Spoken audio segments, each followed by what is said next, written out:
નમસ્કાર મિત્રો, જો તમે પણ કેદારનાથ જવાનો પ્લાન બનાવી રહ્યા છો તો આજનો અમારો આ વિડીયો એ તમારા માટે ઘણો યુઝફુલ થવાનો છે. કેમ કે આજના વિડીયોમાં હું તમને કેદારનાથની આ સંપૂર્ણ માહિતી માત્ર એક જ વિડીયોમાં આપી દઈશ. જેમ કે આપણે કેદારનાથ ટ્રીપ એ કેવી રીતે પ્લાન કરવી જોઈએ, કેદારનાથ આપણે કયા દિવસે આવવું જોઈએ, ત્યાંના GMVM હોટલ્સ આપણે કઈ તારીખે બુક કરવા જોઈએ, અને જોડે જોડે આપણે પણ જાણીશું કે આપણે હરિદ્વાર આવવું જોઈએ, ઋષિકેશ આવવું જોઈએ કે દહેરાદૂન જવું જોઈએ, અને જો આપણે ફ્લાઇટમાં આવીએ તો આપણે દિલ્હી આવવું જોઈએ કે દહેરાદૂન આવવું જોઈએ. જો તમે હરિદ્વાર કે ઋષિકેશ આવો છો તો આપણે અહીંયા કઈ કઈ જગ્યાએ ફરવા જવું જોઈએ, અને અહીંયા રહેવા લાયક બેસ્ટ ધર્મશાળા હોટલો કઈ રહેશે, અને અહીંયા સૌથી બેસ્ટ ફૂડ આપણને ક્યાં મળશે, અને હરિદ્વારથી અને ઋષિકેશથી ચાલતી આ બધી બસો આપણને કેટલા વાગે ચાલતી જોવા મળશે, શું હશે ભાડું, ટાઈમિંગ, એ બધી બાબતોનું આજે વિસ્તારપૂર્વક વર્ણન કરીશું. અને જો તમે કેદારનાથ જાઓ છો, કેદારનાથમાં આપણે જોડે જોડે કઈ કઈ વસ્તુઓ કેરી કરવી જોઈએ જેથી આપણને ટ્રીપમાં કોઈ તકલીફ ન પડે, આ બધી બાબતોનું આજે હું વિસ્તારપૂર્વક વર્ણન કરીશ. એટલે અમારો આ વિડીયો તમે સૌથી લઈને એન્ડ સુધી એકવાર જરૂર જોજો. અને અમારો આ વિડીયો પૂરો જોયા પછી તમારે બીજો કોઈ વિડીયો જોવાની જરૂર એ નહીં પડે, કેમ કે આજના વિડીયો ભલે થોડોક લાંબો થાય પરંતુ હું તમને આ કેદારનાથની ટ્રીપ પ્લાનિંગની એ સ્ટેપ બાય સ્ટેપ એ સંપૂર્ણ માહિતી આપી દઈશ, જેથી તમને કેદારનાથની આ ટ્રીપ પ્લાન કરવામાં કોઈ પ્રકારની તકલીફ એ ન પડે. અને બીજી વસ્તુ એ કે ઘણા બધા લોકો અમારા આ વિડીયો આખો જરૂર જોવે છે પરંતુ વિડીયોને એક લાઇક નથી કરતા, અને તમારા એક લાઇક એ અમને ઘણું બધું મોટિવેશન એ આલતું હોય છે. જલ્દીથી અમારા આ વિડીયોને નીચેથી એક લાઇક કરીને ચેનલને સબસ્ક્રાઇબ પણ કરી નાખજો, જેથી આવા જ ઇન્ફોર્મેટિવ વિડીયો એ તમને સૌથી પહેલા જોવા મળે. અને હું છું તમારી સાથે અમિત ગુજરાતી, અને આજે વાત કરીશું આપણે કેદારનાથની આ સંપૂર્ણ ટ્રીપ પ્લાનની. અને સૌથી પહેલા વાત કરીશું આપણે કેદારનાથ ટ્રીપ પ્લાન કેવી રીતે કરવી જોઈએ. જો તમે પણ કેદારનાથ આવી રહ્યા છો તો તમે અહીંયા કેદારનાથ એ ટોટલ 8 દિવસની ટ્રીપ પ્લાન એ કરી શકો છો. જો તમે ખાલી કેદારનાથ આવો છો તો તમારે 8 દિવસ એ પર્યાપ્ત છે આખી આ કેદારનાથ ટ્રીપ પૂરી કરવા માટે. કેમ કે જો તમે કેદારનાથ ટ્રીપ ઉદાહરણ તરીકે 1/5/2024 શરૂ કરી રહ્યા છો તો તમને ગુજરાતના એવા કોઈ પણ શહેરથી હરિદ્વાર આવવા માટે ટોટલ એ 24 કલાક જેવો સમયગાળો એ લાગતો હોય છે. એટલે તમે 1/5/2024 આ ટ્રીપ શરૂ કરો તો તમારે 2/5/2024 ના રોજ એ હરિદ્વાર તમે આવતા હોવ છો, અને હરિદ્વાર તમે એ દિવસે સ્ટે કરીને નેક્સ્ટ દિવસે એટલે કે 3/5/2024 ના રોજ તમારે હરિદ્વારથી એ સોનપ્રયાગની બસમાં જવાનું રહેતું હોય છે. એટલે સોનપ્રયાગ તમે 3/5/2024 ના રોજ પહોંચી જશો, અને એ દિવસે તમે સોનપ્રયાગથી ગૌરીકુંડ જઈ અને ગૌરીકુંડમાં સ્ટે કરીને તમે 4/5/2024 ના રોજ કેદારનો ટ્રેક એ સ્ટાર્ટ કરી શકો છો. એટલે તમે આ ચોથા દિવસે ટ્રેક સ્ટાર્ટ કરતા હશો અને તમે સાંજે 5 કે 6 વાગ્યા આસપાસ કેદારનાથ પણ પહોંચી જશો. એટલે તમે 4 તારીખે કેદારનાથમાં સ્ટે કરીને એ 5 તારીખે તમે આ કેદારનાથનો સવારનો આ મોર્નિંગ વ્યૂ જોઈને પાછા નીચે ટ્રેક ડાઉન પણ કરી શકો છો. એટલે તમે 5 તારીખે નીચે સોનપ્રયાગ કે ગૌરીકુંડમાં આવી જશો, અને ગૌરીકુંડ કે સોનપ્રયાગમાં સ્ટે કરીને તમે 6 તારીખે પરત હરિદ્વાર કે ઋષિકેશ આવી શકો છો. અને હરિદ્વાર કે ઋષિકેશ આવીને તમે નેક્સ્ટ દિવસે 7 તારીખે આસપાસ એ ટ્રેનમાં સફર કરીને પાછા 8 તારીખે એ ગુજરાતના કોઈ પણ શહેર આવી શકો છો. એટલે તમને ટોટલ આ કેદારનાથ ટ્રીપ પ્લાન કરવામાં ટોટલ 8 દિવસ જેવો સમયગાળો એ લાગતો હોય છે. અને વાત કરું આપણે કેદારનાથમાં આ GMVM કે હોટલ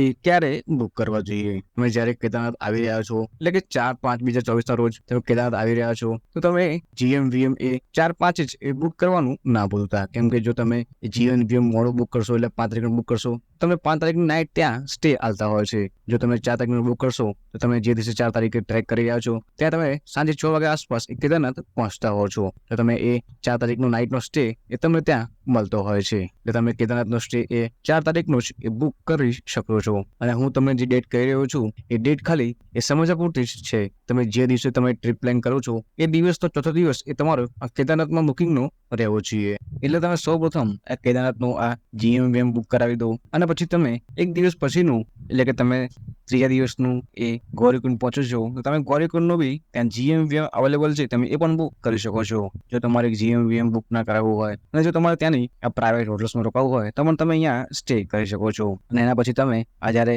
આ હરિદ્વારથી સોનપ્રયાગની બસમાં આવો છો એ બુકિંગ પર તમે ઓનલાઈન રેડ બસથી કે અભિ બસના માધ્યમથી કરાવી શકો છો. કેમ કે હરિદ્વારથી ઘણી બધી પ્રાઇવેટ બસો ચાલતી હોય છે જેમાં તમે સફર કરીને એ સોનપ્રયાગ આવી શકો છો. પરંતુ તમે આ સોનપ્રયાગની ટિકિટ એ પહેલા કરાવવાનું ના ભૂલતા, કેમ કે એન્ડ ટાઈમ ઉપર આ બધી બસો ઓલમોસ્ટ ફૂલ જ રહેતી હોય છે.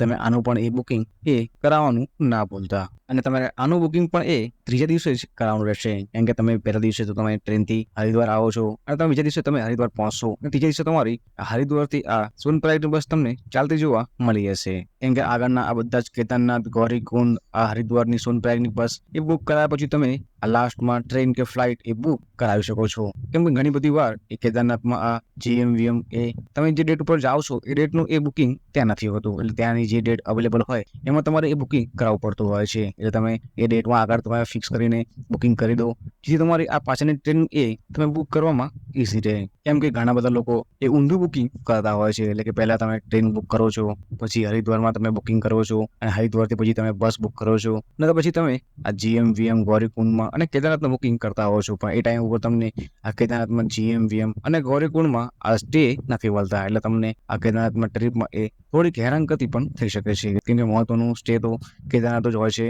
કેમ કે અમુક વાર કેદારનાથમાં ઘણી બધી રસ હોવાના કારણે અહીંયા સ્ટે નથી મળતો. એટલે તમે હેરાન ના થાઓ, એટલે તમે કેદારનાથનું બુકિંગ કરીને આવો એ સૌથી બેસ્ટ રહેશે. અને આ બધી વસ્તુઓની માહિતી હું તમને ડિટેલ્સમાં આગળ વિડીયોમાં આપી દઈશ. એટલે વિડીયો તમે સૌથી લઈને એન્ડ સુધી જરૂર જોજો. અને વાત કરીએ હવે ટ્રેનની. જો તમે ટ્રેનમાં સફર કરીને હરિદ્વાર, ઋષિકેશ કે દેહરાદૂન અહીંયા આવી શકો છો. કેમ કે આ ત્રણ જગ્યાઓથી તમને એ આગળની બસ ચાલતી જોવા મળતી હોય છે. તમે સૌપ્રથમ તમારા શહેરથી આ ત્રણેયમાંથી તમને જે બી ટ્રેન મળતી હોય એમાં તમે સફર કરીને આરામથી હરિદ્વાર, ઋષિકેશ કે દેહરાદૂન આવી શકો છો. કેમ કે કેદારનાથ નજીકમાં આ સૌથી મોટા ત્રણેય રેલવે સ્ટેશન એ આવેલા છે. અને અહીંયા વધારે પડતી ટ્રેનો એ હરિદ્વાર સુધી અહીંયા ચાલતી જોવા તમને મળતી હોય છે. એટલે તમે સૌપ્રથમ આવી જાઓ હરિદ્વાર, અને હરિદ્વારથી તમને બધી એવી ટ્રાન્સપોર્ટેશન એ ઇઝીલી મળતું હોય છે. અને હરિદ્વાર આવવાનું બીજું સૌથી શ્રેષ્ઠ ઓપ્શન છે એ છે બાય ફ્લાઇટ. અને વાત કરું ફ્લાઇટની, તો તમે અહીંયા ફ્લાઇટના માધ્યમથી પણ આવી શકો છો. જો તમારે ટ્રેનના માધ્યમથી સફર કરીને હરિદ્વાર, ઋષિકેશ કે દેહરાદૂન ના આવવું હોય તો તમે અહીંયા બાય ફ્લાઇટ પણ આરામથી આવી શકો છો. એમ તો હરિદ્વારમાં કોઈ જ એરપોર્ટ નથી, પરંતુ તમે હરિદ્વાર નજીક એવા દિલ્હી એરપોર્ટ કે દેહરાદૂન એરપોર્ટ ઉપર પણ આવી શકો છો. કેમ કે હરિદ્વારમાં નજીક આ એરપોર્ટો અહીંયા આવેલા છે, જેમાં એક છે દિલ્હી અને બીજું છે દેહરાદૂન. અને જો તમે દિલ્હી આવો છો તો તમને દિલ્હીથી કોઈ એવી ડાયરેક્ટ બસ ચાલતી જોવા નહીં મળે કેદારનાથ માટે. એના માટે તમારે દિલ્હીથી સૌપ્રથમ આવવું પડશે હરિદ્વાર, અને હરિદ્વારથી તમને અહીંયા આ કેદારનાથની બસો ચાલતી જોવા મળતી હોય છે. અને તમે દિલ્હી આવો છો તો તમે દિલ્હીથી બાય ટ્રેન સફર કરીને હરિદ્વાર આવી શકો છો. અને ત્યાંની ઘણી બધી એવી પ્રાઇવેટ બસો અને ગવર્મેન્ટ બસો ચાલતી હોય છે, તમે એમાં પણ સફર કરીને આરામથી હરિદ્વાર આવી શકો છો. અને જો તમે દેહરાદૂન આવો છો તો તમને અહીંયા ડાયરેક્ટ એવી પ્રાઇવેટ બસો ચાલતી જોવા મળી જશે, જેમાં તમે સફર કરીને આરામથી કેદારનાથ નજીક એવા સોનપ્રયાગ આવી શકો છો. અને અહીંયા તમને ગવર્મેન્ટ અને પ્રાઇવેટ બસો એવી બંને બસો ચાલતી જોવા મળી જશે. એ તમે દેહરાદૂન આવો છો તો તમને અહીંયા આ ડાયરેક્ટ બસો ચાલતી જોવા એ મળી જશે, જેમાં તમે સફર કરીને આરામથી એ કેદારનાથ આવી શકો છો. અને વાત કરું હરિદ્વારની, તો જો તમે હરિદ્વાર આવો છો તો અહીંયા હરિદ્વાર એ એક દિવસ સ્ટે કરવા મળતું હોય છે. એટલે તમે અહીંયા બપોરે આવો છો કે સવારે આવો છો તો તમને આખો દિવસ અહીંયા હરિદ્વારમાં સ્ટે કરવા મળતો હોય છે. તમે આખા દિવસમાં આ હરિદ્વાર પણ એ આરામથી ફરી શકો છો. કેમ કે તમને હરિદ્વારથી કેદારનાથની બસ એ બીજા દિવસે સવારે વહેલી ચાલતી જોવા મળતી હોય છે. એટલે તમારે અહીંયા એક દિવસ તો તમને અહીંયા સ્ટે કરવા મળતું હોય છે. અને વાત કરું હરિદ્વારમાં રોકાવાલાયક જગ્યા, તો અહીંયા તમને ઘણી બધી એવી હોટલ્સ અને ધર્મશાળાઓ જોવા મળી જશે, જ્યાં તમે સ્ટે કરી શકો છો. અને અહીંયા બધી આ હોટલ્સ તમે ઓનલાઈન બુકિંગ કરીને આવી શકો છો. અને જો તમારે અહીંયા ધર્મશાળામાં રોકાવું હોય તો હરિદ્વારમાં એક રેલવે સ્ટેશનથી માત્ર 500 મીટરના અંતર ઉપર જ આવેલી એક ધર્મશાળા છે, જે આ હરિદ્વારની સૌથી બેસ્ટ ધર્મશાળા ગણાતી હોય છે. અને એ છે ગુજરાતી સમાજ ધર્મશાળા. જો તમે ગુજરાતથી આવતા હો તો તમે આ ધર્મશાળામાં રોકાઈ શકો છો. અહીંયા તમને એસી અને નોન એસી એવા બંને પ્રકારના રૂમ અહીંયા જોવા મળી જશે, જેમાં બંનેનો રૂમનું પ્રાઇસ પણ અલગ અલગ અહીંયા રહેતું હોય છે. જો તમારે અહીંયા ઘર જેવું જમવું હોય તો તમને આ ગુજરાતી સમાજ ધર્મશાળામાં જ એક કેન્ટીન જોવા મળી જશે, જ્યાં તમે અહીંયા ભરપેટ ભોજન પણ કરી શકો છો. કે અહીંયા એ તમને એ શુદ્ધ ગુજરાતી ભોજન જમાડતા હોય છે. અને આખા હરિદ્વારમાં તમને ગુજરાતી ભોજન ખાલી એ તમને અહીંયા આ ધર્મશાળામાં જોવા મળતું હોય છે. અને વાત કરો હરિદ્વારમાં ફરવાલાયક જગ્યાઓની, તો તમે અહીંયા હરકી પૌડી, માતા મનસા દેવી, મા ચંડી દેવી, પાવનધામ જેવી ઘણી બધી જગ્યાઓ પર તમે ફરી શકો છો. અને આનો આખો આ સેપરેટ વિડીયો ઓલરેડી અમારી યુટ્યુબ ચેનલ પર આવી ગયો છે, તમે ત્યાંથી પણ જોઈ શકો છો. અને જો તમારે હરિદ્વારમાં સારી રેસ્ટોરન્ટમાં પંજાબી જમવું હોય તો તમને અહીંયા ચોટીવાલા કરીને રેસ્ટોરન્ટ આવેલી છે, જ્યાં તમે અહીંયા ભરપેટ ભોજન જમી શકો છો. અને આ ચોટીવાલા રેસ્ટોરન્ટમાં પર થાળીની પ્રાઇસ એ 250 રૂપિયા આસપાસ એ રહેતી હોય છે.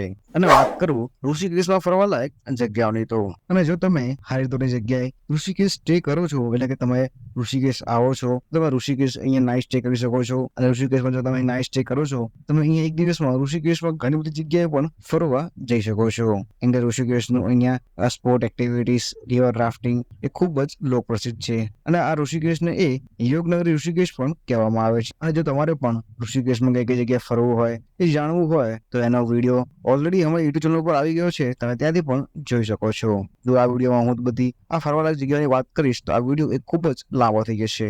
એટલે તમારે જો ઋષિકેશમાં ફરવાલાયક જગ્યાઓ જાણવી હોય તો તમે અમારો એ વિડીયો એ જ જોઈ શકો છો. અને જાણીએ હરિદ્વારથી અને ઋષિકેશથી ચાલતી આ બસો વિશે. અને જો તમારે હરિદ્વાર, ઋષિકેશ કે દહેરાદૂનથી કોઈ બી જગ્યાએથી કેદારનાથની બસ જોઈતી હોય, તમને આ ત્રણ જગ્યાએથી એ કેદારનાથની બસ એ અવેલેબલ થઈ જશે.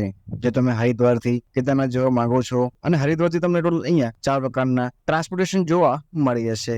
ત્યાં પહેલું છે એક છે પ્રાઇવેટ બસ, બીજું છે ગવર્મેન્ટ બસ, ત્રીજું છે શેરિંગ ટેક્સી અને ચોથું છે પ્રાઇવેટ ટેક્સી. તમે આ 4 ઓપ્શનથી આરામથી એ કેદારનાથ આવી શકશો. ને આ 4 ઓપ્શન તમને એ દહેરાદૂન ઋષિકેશમાં પણ તમને જોવા મળી જશે. અને જો તમારે ગવર્મેન્ટ બસમાં સફર કરીને કેદારનાથ જવું હોય તો તમે જે દિવસે હરિદ્વાર, ઋષિકેશ કે દહેરાદૂન આવો છો, તમે એ દિવસે આ ગવર્મેન્ટ બસની ટિકિટ એ કરાવવાનું ના ભૂલતા. કેમ કે ગવર્મેન્ટ બસની ટિકિટ તમે ઓનલાઈન નથી કરાવી શકતા. એટલે તમારે એ ટિકિટ એ ઓફલાઈન એ ટિકિટ કાઉન્ટર પર જઈને જ લેવાની રહેતી હોય છે. એટલે તમે જે દિવસે હરિદ્વાર, ઋષિકેશ કે દહેરાદૂન આવો છો, તમે એ દિવસે એ બસ સ્ટેશન જઈને આ ટિકિટ તમે લઈ લો, જે તમને આ બસોમાં જલ્દીથી મળી જાય. કેમ કે એન ટાઈમ ઉપર આ બસોમાં ટિકિટ એ તમને અવેલેબલ અહીંયા જોવા નથી મળતી. કેમ કે આ બધી બસો એ ખૂબ જ જલ્દી એ ભરાઈ જતી હોય છે. અને જો તમે પ્રાઇવેટ બસમાં સફર કરીને કેદારનાથ જાઓ છો, આ પ્રાઇવેટ બસની ટિકિટ તમે એ ઓનલાઈન પણ કરાવી શકો છો. અને આ ટિકિટ તમે રેડ બસ, અભી બસ જેવી બસોથી તમે ઓનલાઈન કરાવી શકો છો. અને જો તમે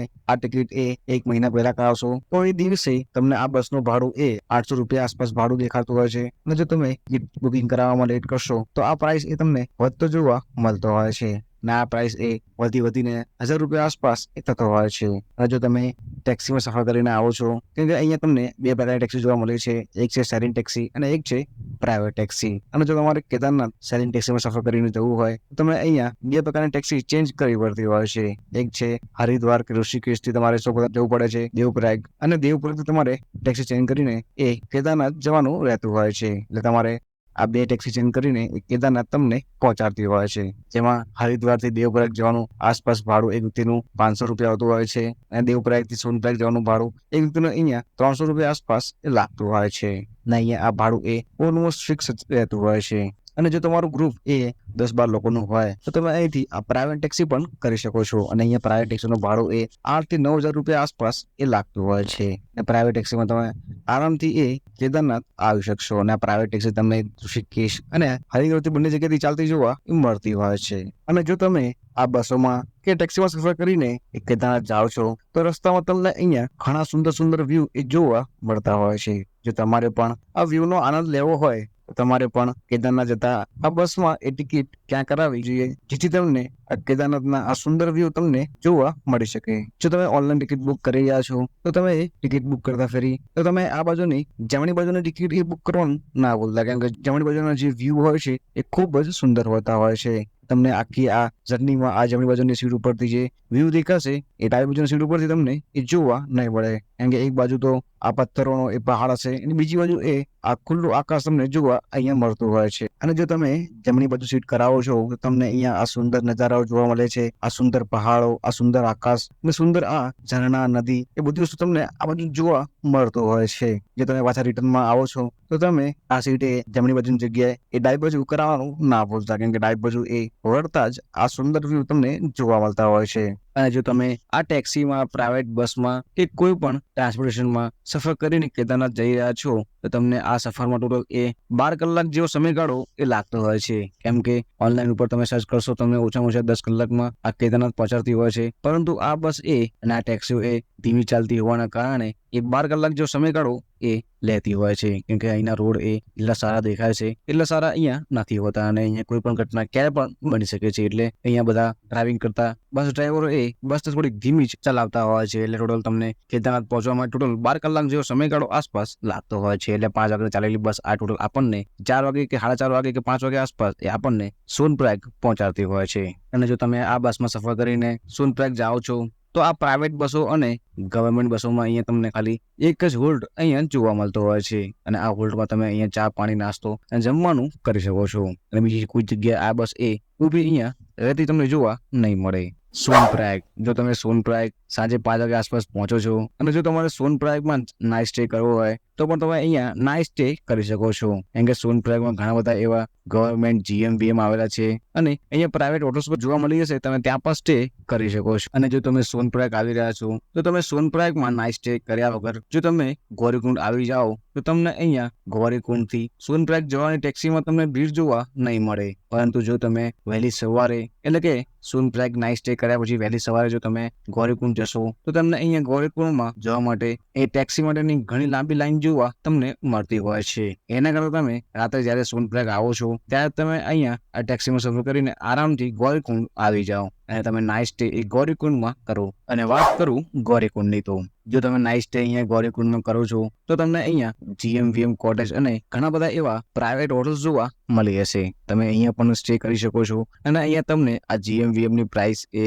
500 થી 800 રૂપિયા આસપાસ અને પ્રાઇવેટ રૂમ્સના પ્રાઇસ અહીંયા એક રૂમનું પ્રાઇસ એ 4000 કે 6000 રૂપિયા આસપાસ અહીંયા રહેતું હોય છે. અને જો તમારે ગૌરીકુંડમાં સારું ભોજન જમવું હોય તો ગૌરીકુંડમાં તમને અહીંયા કોઈ બી જગ્યાએ એ સારું ફૂડ એ નથી મળતું. અહીંયા તમને ઘણા બધા એવા સ્ટ્રીટ ફૂડ જોવા મળી જશે જ્યાં તમે ચા, કોફી, મેગી, કામ ચલાવ ભોજન તમે કરી શકો છો, પણ એટલું એ ક્વોલિટી વાળું ફૂડ તમને અહીંયા આ ગૌરીકુંડમાં નથી મળતું. એટલે તમે ગૌરીકુંડમાં નાઇટ સ્ટે કરીને વહેલી સવારે તમે અહીંથી આ કેદારનાથનો ટ્રેક એ સ્ટાર્ટ કરી શકો છો. અને જો તમારી પાસે વધારાનો સામાન હોય તો તમને અહીંયા ગૌરીકુંડમાં ઘણા બધા એવા લોકર રૂમ જોવા મળી જશે જે અહીંયા પર બેગના 100 રૂપિયા લેતા હોય છે અને તમારો સામાન તમે અહીંયા આ લોકર રૂમમાં મૂકી શકો છો. અને આ લોકર રૂમ તમે જ્યાં સ્ટે કરો છો એમની જોડે પણ આ લોકર રૂમ અવેલેબલ રહેતા હોય છે. તમે આ લોકર રૂમમાં તમે ત્યાં જ એ બેગ મૂકીને તમારો જે જરૂરી સામાન એક બેગમાં નાખીને તમે આ ટ્રેક ઉપર લઈ જઈ શકો છો. ને વાત કરું કેદારનાથની આ ટ્રેકની, અને કેદારનાથનો આ ટ્રેક એ તમે વહેલી સવારે સ્ટાર્ટ કરી દો જેથી તમે કેદારનાથ એ જલ્દી પહોંચી શકો.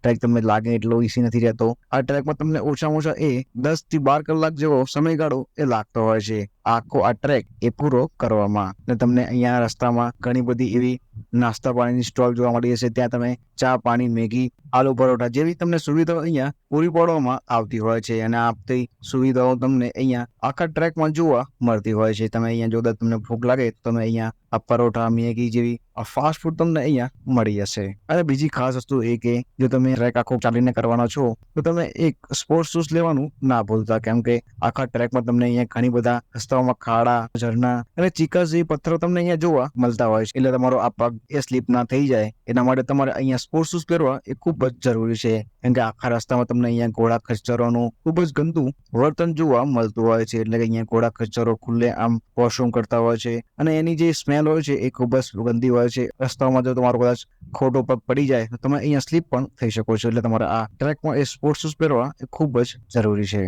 અને તમે આ ટ્રેકમાં જોડે એક છત્રી, રેનકોટ અને જોડે કપૂરની ગોટી જોડે રાખવાનું ના ભૂલતા, કેમ કે અહીંયા ક્યારે પણ વેધર ચેન્જ થઈ શકે છે અને તમને અહીંયા વરસાદ પણ જોવા મળી શકે છે. અને જો તમને આ ટ્રેક કરતા કરતા કોઈ શ્વાસની તકલીફ લાગે તો તમે અહીંયા કપૂરની એક ગોટી પણ સૂંઘી શકો છો, કેમ કે કપૂર સૂંઘવાથી તમને આ ટ્રેકિંગમાં થોડીક રાહત પણ રહેતી હોય છે. અને જો તમારે કેદારનાથ આ ટ્રેક કરીને ના આવવું હોય તો તમે અહીંયા હેલિકોપ્ટરથી પણ કેદારનાથ આવી શકો છો. અને આ હેલિકોપ્ટર તમને અહીંયા ફાટા, ગુપ્તકાશી જેવી જગ્યાએ તમને ચાલતા જોવા મળી જશે. એટલે તમે આ ગુપ્તકાશી અને ફાટાથી તમે આ હેલિકોપ્ટર ઓનલાઈન બુક કરી શકો છો. અને આની આ હેલિકોપ્ટર બુક કરવાની એ ઓફિશિયલ વેબસાઇટ તમે અમારી આ સ્ક્રીન ઉપર જોઈ શકો છો. અને આની લિંક હું નીચે ડિસ્ક્રિપ્શનમાં આપી દઈશ, તમે ત્યાંથી પણ જોઈ શકો છો. અને તમે બને એટલું આની આ રિયલ વેબસાઇટ ઉપરથી જ બુક કરવાનો પ્રયત્ન કરશો, કેમ કે અહીંયા આ બુકિંગમાં આ ફ્રોડ એ વધારે થતું હોય છે. અને જો તમારે પણ આ કેદારનાથ જવું હોય તો એના માટે તમારે સૌપ્રથમ એ કેદારનાથમાં રજીસ્ટ્રેશન એ કરાવવાનું રહેતું હોય છે. અને આ રજીસ્ટ્રેશન એ ખૂબ જ જલ્દી ફૂલ થતું હોવાના કારણે જો તમારે કેદારનાથ જવું હોય એ દિવસે તમે આ રજીસ્ટ્રેશન એ પહેલા કરાવવાનું એ ના ભૂલતા. એમ તો ત્યાં કેદારનાથમાં ઓફલાઈન સુવિધા ઉપલબ્ધ હોય છે, પરંતુ જો આ સ્લોટ ફૂલ થઈ જશે તમને આ કેદારનાથમાં આ રજીસ્ટ્રેશન એ જે દિવસે જાઓ છો એ દિવસનું નથી મળતું. તમે આ રજીસ્ટ્રેશન એ તમારે ઘરેથી જ કરી લેવું એ સૌથી બેસ્ટ હશે. એના માટે તમારે સૌપ્રથમ ગૂગલ ઉપર જઈને ચારધામ યાત્રા રજીસ્ટ્રેશન 2024 અહીંયા તમે ટાઈપ કરશો તમને એક આવું એક ઇન્ટરફેસ જોવા મળશે. અને તમે જોઈ શકો છો આ વેબસાઇટ જે આ ચારધામની એ ઓરિજિનલ વેબસાઇટ રહેતી હોય હોય છે અને આની લિંક હું નીચે ડિસ્ક્રિપ્શનમાં આપી દઈશ, તમે ત્યાંથી પણ જોઈ શકો છો. અને આ પેજ ઓપન થતા જ તમને અહીંયા આ લોગિનનું પૂછશે અને જો તમે અહીંયા ઓલરેડી રજીસ્ટ્રેશન કરેલું હોય તો તમારે આ ફોન નંબર નાખીને એ લોગિન કરવાનું રહેતું હોય છે. અને જો તમારે પહેલેથી જ નવેસરથી જો રજીસ્ટ્રેશન કરાવવું હોય તો તમે અહીંયા આ ઇન્ડિયન ટેલિગ્રામમાં ક્લિક કરીને તમે તમારું અહીંયા નામ, મોબાઈલ નંબર અને પાસવર્ડ અહીંયા નાખીને તમે અહીંયા તમારું સાઇન અપ કરી શકો છો. અને જો તમે અહીંયા પહેલી વાર તમારું નામ રજીસ્ટ્રેશન કરી રહ્યા છો તો તમે અહીંયા આ રજીસ્ટ્રેશન ઉપર ક્લિક કરવાનું રહેશે. તમને અહીંયા આ પ્લાન યોર ટૂર જોવા મળશે અને અહીંયા તમે આ 4 ધામનું એ રજીસ્ટ્રેશન આરામથી કરી શકશો. અને જોઈ શકો છો તમે આજે તમારી આખી આ યાત્રા પરચીની પીડીએફ એ કમ્પ્લીટલી જોઈ શકો છો. તમે આ છેલ્લે સુધી આ આખું આ ફોર્મ ભરીને તમે આ રીતે તમારું આ રજીસ્ટ્રેશન એ કરી શકો છો. અને જો તમારે કેદારનાથ નજીક આવેલા એ GMBM માં રોકાવું હોય તો અહીંયા ટોટલ મોટા GMBM અહીંયા આવેલા છે. ત્યાં પહેલું છે કેદારનાથ સ્વર્ગ ગોળણી, જે કેદારનાથથી માત્ર 500 મીટરના અંતર ઉપર જ આવેલું છે. અને બીજું છે કેદારનાથ નંદી બેઝ કેમ્પ. અહીંયા ટોટલ તમને 3 પ્રકારના અહીંયા નંદી બેઝના કેમ્પો તમને જોવા મળતા હોય છે, જેમાં અમુક કેમ્પ એ રૂમ્સ જેવા હોય છે, બીજા ટેન્ટ હોય છે જે ડોરમેટરી જેવા રહેતા હોય છે. જો તમારે ટેન્ટમાં રોકાવું હોય તો એની પ્રાઇસ અલગ હોય છે અને જો તમારે રૂમ્સમાં રોકાવું હોય તો અહીંયા એની પ્રાઇસ એ અલગ અલગ રહેતી હોય છે. અને ટોટલ અહીંયા તમને ઘણી બધી એવી રૂમ્સ જોવા મળતી હોય છે જેમાં તમે સ્ટે અહીંયા કરી શકો છો. જેમ કે અહીંયા કેદારનાથ રુદ્ર મેડિટેશન કેવ આવેલી છે, તમે ત્યાં પણ રોકાઈ શકો છો. સર્વભૂમિમાં રોકાઈ શકો છો. કેદારનાથમાં આવેલા આ નંદી બેઝ કેમ્પમાં રોકાઈ શકો છો, જેમાં તમે આ અલગ અલગ કોટેજોમાં સ્ટે કરી શકો છો. અને હાલમાં આ કેદારનાથ હિમલોક ટેન્ટ કોલોની પણ અહીંયા ડેવલપ કરવામાં આવી છે. તમે વાત કરો અહીંયા પ્રાઇસની તો જો તમે અહીંયા કેદારનાથ નજીક આવેલા આ રુદ્ર મેડિટેશન કેવમાં રોકાવ છો તો અહીંનું આ ભાડું સૌથી વધારે રહેતું હોય છે. જેમ કે અહીંયા ઊંચું ભાડું અહીંયા 3700 રૂપિયા રહેતું હોય છે અને એમાં તમારું GST ઇન્ક્લુડ રહેતું હોય છે. અને હાલમાં આ ડેટ ઉપર ખાલી તમને એક જ રૂમ અવેલેબલ જોવા મળતો હોય છે. જો તમારે અહીંયા સ્વર્ગ ગોળણીમાં રોકાવું હોય તો એનું વ્યક્તિનો ટેરિફ 1500 રૂપિયા આસપાસ રહેતો હોય છે. પરંતુ અહીંયા બીજી એક રૂમ છે, આ રૂમનો ટેરિફ 8400 રૂપિયા રહેતો હોય છે. આ સ્વર્ગ ગોળણી એ સૌથી નજીકનું GMBM ટેન્ટ હોય છે કેદારનાથના મંદિરથી. અને જો તમારે નંદી બેઝ કેમ્પમાં રોકાવું હોય તો એનો અહીંયા ટેરિફ એ વ્યક્તિનો ડોરમેટરીમાં 900 રૂપિયા આસપાસ રહેતો હોય છે અને આમાં તમારું આ GST ઇન્ક્લુડ રહેતું હોય છે. અને હાલમાં અહીંયા ટોટલ આ 368 GMBM ટેન્ટ તમને અહીંયા જોવા મળતા હોય છે. જો તમારે આ હિમલોકમાં ટેન્ટ બુક કરાવો છો તેનો ટેરિફ પર પર્સન 1000 રૂપિયા આસપાસ રહેતો હોય છે. ટોટલ અહીંયા હાલમાં 184 બેડ્સ અહીંયા અવેલેબલ તમને જોવા મળતા હોય છે. અને તમે અહીંયા આ ટેન્ટના ફોટોસ પણ અહીંથી આ ચેક કરી શકશો. અને આવી રીતે તમે આ કેદારનાથમાં આવેલા આ અલગ અલગ જગ્યાના અલગ અલગ ટેન્ટ એ બુક કરી શકશો. અને જો તમારે પણ 2024માં કેદારનાથ ફરવા જવાનો પ્લાન બનાવી રહ્યા છો તો જલ્દીથી આ કેદારનાથમાં આ અલગ અલગ જગ્યાના અલગ અલગ ટેન્ટ એ બુક કરાવવાનું પહેલા ના ભૂલતા, કેમ કે એન્ડ ટાઈમ ઉપર તમને અહીંયા કોઈ જ પ્રકારનું આ GMBM ટેન્ટ તમને અહીંયા અવેલેબલ જોવા નહીં મળે. એટલે તમારે અહીંયા કેદારનાથમાં પ્રાઇવેટ હોટલ્સમાં અહીંયા રોકાવું પડશે. 4 કે 5 વાગ્યા સુધીમાં આરામથી કેદારનાથ આવી જશો. અને સૌપ્રથમ તમારે તમારો અહીંયા સામાન અહીંયા GMBM કે હોટલ્સમાં મૂકીને તમે આવી જાઓ કેદારનાથ. અને કેદારનાથમાં અહીંયા સાંજની આરતી સુંદર હોય છે, તમે એક આરતી જોવાનું એ ના ભૂલતા, કેમ કે 6 વાગે આસપાસ અહીંયા આ મંદિરની બહાર એ બેરિકેડ લાગી જાય છે અને આ બેરિકેડની આગળ જે વ્યક્તિ શરૂઆતમાં ઉભો રહેશે એને એ આગળનું આ સ્થાન મળતું હોય છે. તમે આગળથી આ કેદારનાથના આરતીના આ ખૂબ જ સુંદર એ વ્યૂ જોઈ શકો છો. બને એટલું તમે આ લાઈનમાં આગળ રહેજો એટલે તમને આ આરતીના ખૂબ જ સુંદર એ વ્યૂ જોવા મળે. અને જો તમારે કેદારનાથમાં જમવું હોય તો અહીંયા તમને એટલું સારું ફૂડ તો નહીં મળતું, પરંતુ તમે અહીંયા કામ ચલાવ ભોજન મળી જશે. તમે ત્યાં ભરપેટ ભોજન પણ કરી શકશો. અને કેદારનાથ મંદિરની બહાર તમને અહીંયા ઘણી બધી એવી રેસ્ટોરન્ટ જોવા મળતી હોય છે. અને નાઇટમાં તમે જલ્દીથી સોઈ જાઓ અને બને એટલું નેક્સ્ટ મોર્નિંગમાં વહેલા ઉઠી જાઓ, કારણ કે અહીંયા જો તમે રવિવાર રાત્રે તમે અહીંયા સ્ટે કરો છો તો સોમવારે અહીંયા 1 કલાક માટે 4 થી 5માં જે ભક્ત લાઈનમાં આગળ ઉભા હોય છે એમને મંદિરની અંદરના ગર્ભગૃહમાં જવાનો એ મોકો મળતો હોય છે. જો તમે રવિવાર રાત્રિની જો કેદારનાથમાં સ્ટે બુક કરો છો તો તમે અહીંયા આ સોમવારે વહેલા ઉઠી જાઓ અને અહીંયા લાઈનમાં લાગી જાઓ, અને જેથી તમને કેદારનાથની મંદિરમાં જે કલાકની ગેપ હોય છે એ કલાકમાં તમને મંદિરની અંદરના આવેલા આ ગર્ભગૃહના દર્શન કરવા મળી જાય. એટલે તમે મંદિરની છેક અંદર આ ગર્ભગૃહમાં જઈને પણ ભગવાનના આ જ્યોતિર્લિંગના દર્શન તમે આરામથી કરી શકો. અને આપણે કેદારનાથ મંદિરની જોડે કઈક જગ્યાએ ફરવું જોઈએ. તો તમે સૌપ્રથમ મંદિરની પાછળ આવેલી આ ભીમશિલાના દર્શન કરી શકો છો અને એની આગળ જ આવેલું છે ભગવાન શ્રી શંકરાચાર્યનું આ પ્રતિમા. તમે ત્યાં પણ દર્શન કરવા જઈ શકો છો અને મંદિરની એક્ઝેક્ટ બાજુમાં જ ભૈરવ બાબાનું મંદિર આવેલું છે. તમે ત્યાં પણ દર્શન કરવા જઈ શકો છો. અને જો તમારે ભૈરવ બાબા જવું હોય તો તમે એના માટે એ 500 મીટરનો ટ્રેક એ કરવો પડતો હોય છે અને 500 મીટરના ટ્રેક પછી તમે આ ભૈરવ બાબા પહોંચી શકો છો. અને ભૈરવ બાબા મંદિરથી તમે આ કેદારનાથનો એક ખૂબ જ સુંદર અને રમણીય વ્યૂ એ જોઈ શકો છો. અને તમે આખું આ કેદારનાથ ફરીને ઉપર બાગ આસપાસ તમે આ કેદારનાથનો ટ્રેક ડાઉન કરી શકો છો. અને તમે બને એટલું વહેલું કરશો તો તમે એ 5 કે 6 વાગ્યા સુધીમાં આરામથી ગૌરીકુંડ પહોંચી જશો. અને ગૌરીકુંડ પહોંચ્યા પછી તમે તમારો સામાન એ કલેક્ટ કરીને તમે આવી જાઓ સોનપ્રયાગ. અને તમે સોનપ્રયાગ આવ્યા પછી તમે સોનપ્રયાગમાં નાઇટ સ્ટે કરીને એ વહેલી સવારે પરત તમે હરિદ્વાર, ઋષિકેશ કે દહેરાદૂન જઈ શકશો.